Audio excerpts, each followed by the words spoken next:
In our today's lecture, we will see how to prepare the JMFC and CJJD prelim examination. या परीक्षेची तयारी कशी करायची आहे, कारण आता प्रिलियम येत आहे आणि वेळ थोडाच आहे आणि अशा वेळेस आपण अभ्यास कसा करायचा आहे हे आजच्या लेक्चरमध्ये आपण पाहणार आहोत. ही जी परीक्षा आहे ही 3 स्टेजेसमध्ये असते. पहिली स्टेज आहे याची म्हणजे पहिली स्टेप आहे याच्यामध्ये प्रिलियम एक्झामिनेशन, सेकंड स्टेप आहे मेन्स एक्झामिनेशन आणि थर्ड स्टेप जी आहे ती आहे इंटरव्ह्यू. या 3 एक्झाम्स असतात. पण आता सध्या आपण फक्त प्रिलियमची तयारी कशी करायची हे आपण पाहणार आहोत. ही जी परीक्षा आहे ती MPSC कंडक्ट करते हे आपल्या सगळ्यांनाच माहिती आहे.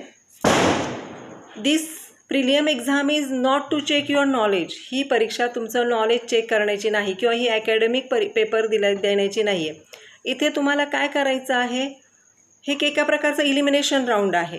म्हणजे इथे MCQs द्यायच्या, MCQs थ्रू आन्सर केले जातात आणि एक इलिमिनेशन केलं जातं. सगळेच विद्यार्थी वर घेऊन जाता येत नाही. त्यामुळे या परीक्षेची तयारी तुम्हाला फार डिटेलमध्ये करावी लागणार आहे, स्पेसिफिक तयारी करावी लागणार आहे. या परीक्षेसाठी जेवढे परीक्षेचे फॉर्म येतात त्यातून सगळेच्या सगळे वर जाऊ शकत नाहीत. मग काय क्रायटेरिया आहे सगळ्या विद्यार्थ्यांना? मेन्सला ते बसू शकत नाही, सगळेच्या सगळे मेन्सला ॲपियर होऊ शकत नाही. फॉर एक्झाम्पल पहा, या पोस्टसाठी 40 जागा निघालेल्या असतील तर आणि 15,000 विद्यार्थ्यांनी, याच्यापेक्षा खूप जास्त भरतात पण 15,000 विद्यार्थ्यांनी फॉर्म भरला असेल तर त्यातून फक्त 40 गुणिले 10 म्हणजे 400 विद्यार्थी सिलेक्ट करून वर घेतले जातील. ओके. आणि कट ऑफ तो लागेल तो त्यांना अचीव करणं गरजेचं आहे, त्यांना तेवढे मार्क पाडणं गरजेचं आहे. सो या परीक्षेला आता पाहूया आपण की कोण बसू शकतं, या परीक्षेला कोण ॲपियर होऊ शकतं. तर या परीक्षेला ॲपियर होण्यासाठी 2 प्रकारचे स्टुडंट्स या परीक्षेला ॲपियर होऊ शकतात. हे जे स्टुडंट आहेत त्यातले पहिले आहेत फ्रेशर. फ्रेशर म्हणजे कोणते स्टुडंट्स? तर ज्यांनी 5 वर्ष किंवा 3 वर्षाची फायनल एक्झाम पास केलेली आहेत असे विद्यार्थी या परीक्षेला ॲपियर होऊ शकतात. आणि अट काय आहे पहा, आता त्यांनी जे फ्रेशर म्हणून बसणार आहेत त्यांनी प्रत्येक सेमिस्टरचा प्रत्येक विषय त्याच सेमिस्टरला क्लिअर केलेला असला पाहिजे. नापास झालेले नाही किंवा एटीकेटी लागलेले विद्यार्थी फ्रेशर म्हणून बसू शकत नाहीत. आणि शिवाय फायनल इयरला त्यांना किती मार्क पाहिजेत? तर ॲग्रिगेटमध्ये त्यांना 55% मार्क पाहिजेत किंवा त्याच्यापेक्षा जास्त मिळवले तर वेल अँड गुड. म्हणजे किमान 55%चा क्रायटेरिया आहे लास्ट इयरसाठी. त्यांना वयाची अट काय आहे पहा, ज्यांचं वय 21 वर्ष पूर्ण आहे व 25च्या आत आहे असे जे ओपन कॅटेगरीचे विद्यार्थी आहेत ते या परीक्षेला बसू शकतात. आणि ज्यांना रिझर्व कॅटेगरी आहे त्यांच्यासाठी वयोमर्यादा मात्र 30 वर्ष आहे. ओपनसाठी 25 वर्ष आणि रिझर्व कॅटेगरीसाठी किती वर्ष आहे? तर 30 वर्ष वयोमर्यादा आहे. आता दुसऱ्या प्रकारचे म्हणजे कुठले विद्यार्थी या परीक्षेला ॲपियर होऊ शकतात? की ज्यांची प्रॅक्टिस 3 वर्ष पूर्ण झालेली आहेत ते या परीक्षेसाठी पात्र असतात. यात ओपनसाठी 35 वर्षाचा क्रायटेरिया आहे आणि रिझर्व कॅटेगरीसाठी 40 वर्षाचा क्रायटेरिया आहे. शिवाय एक महत्त्वाची अट याच्यामध्ये आहे की हे जे विद्यार्थी आहेत जे इथं परीक्षेला बसणार आहेत किंवा बसलेले आहेत त्यांना प्रत्येकाला मराठी भाषा, महाराष्ट्रासाठी जी एक्झाम आहे त्याच्यामध्ये मराठी भाषा येणं कंपल्सरी आहे. त्यांना मराठी लिहिता, वाचता आणि बोलता यायला हवं आहे. शिवाय इंग्लिश टू मराठी किंवा मराठी टू इंग्लिश कन्व्हर्जनसुद्धा करता यायला पाहिजे, कन्व्हर्ट करता आलं पाहिजे त्यांना दोन्ही भाषा एकमेकांमध्ये. म्हणजे एकाच वेळेस तुमचं मराठीही चांगलं असायला पाहिजे आणि इंग्लिशसुद्धा चांगलं असायला पाहिजे. आता ही जी परीक्षा आहे ती MCQच्या स्वरूपात आहे. MCQजमध्ये काय असतं, प्रश्नाला 4 ऑप्शन दिलेले असतात आणि 4 ऑप्शनपैकी एक ऑप्शन निवडून तुम्हाला त्या आन्सर कीवर बॉल पेननी किंवा ब्लॅक पेननी तो गोल काळा रंगवायचा असतो. ओके. याच्यामध्ये निगेटिव्ह मार्किंगसुद्धा आहे. एक आन्सर रॉंग झालं तर तुमचे 0.25 मार्क्स कट होतात. ओके. आता या परीक्षेला विषय किती आहेत? या परीक्षेला 12 विषय आहेत. 12 विषय कोणते कोणते आहेत ते मी तुम्हाला वाचून दाखवते.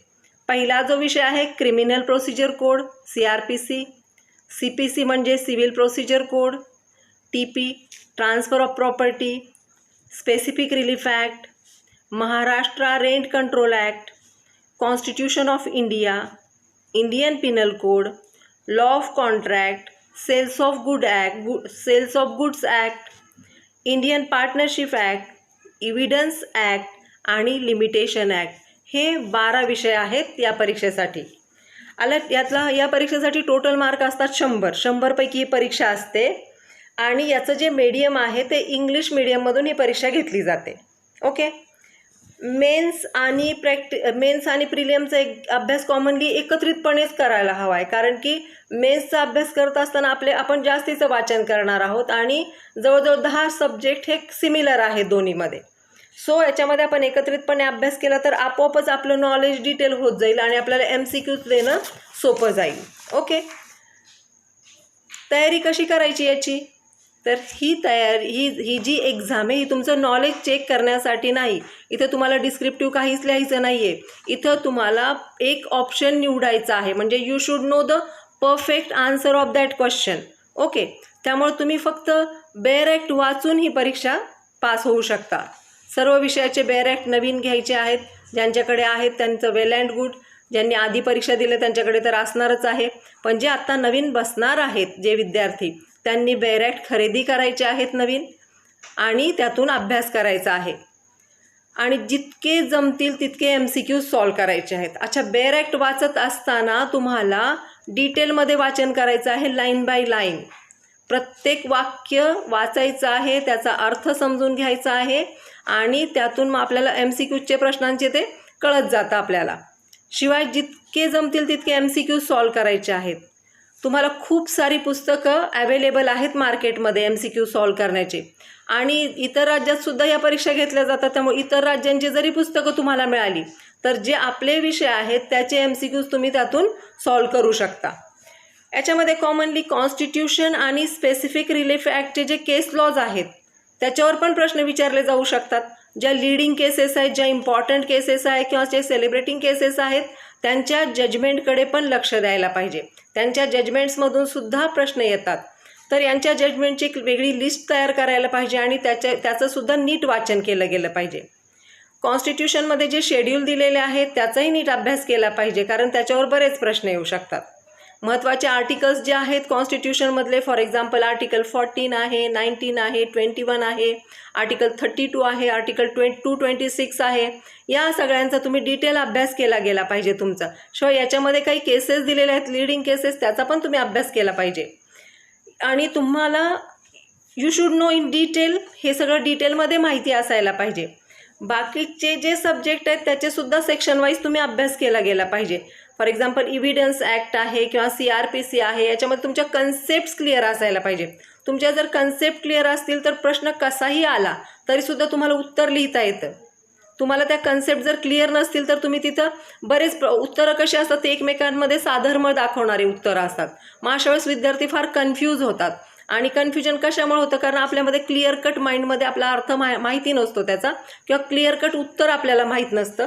त्यामुळे तुम्हाला हे सगळं क्लिअर कट माहिती पाहिजे. परफेक्ट आन्सर काय हे तुम्हाला लगेच लक्षात आलं पाहिजे. आणि एवढा जरी व्यवस्थित अभ्यास केला की बेअर ॲक्टचं वाचन केलं, MCQs सोडवले, जेवढे शक्य होतील तेवढे MCQs सोडवले, तरीसुद्धा तुम्ही प्रिलियम एक्झाम क्रॅक करू शकता. ओके. अशा पद्धतीने अभ्यासाला सुरुवात करा. परीक्षा फार जवळ आलेली आहे, तुमच्याकडे फार कमी वेळ आहे. थँक्यू.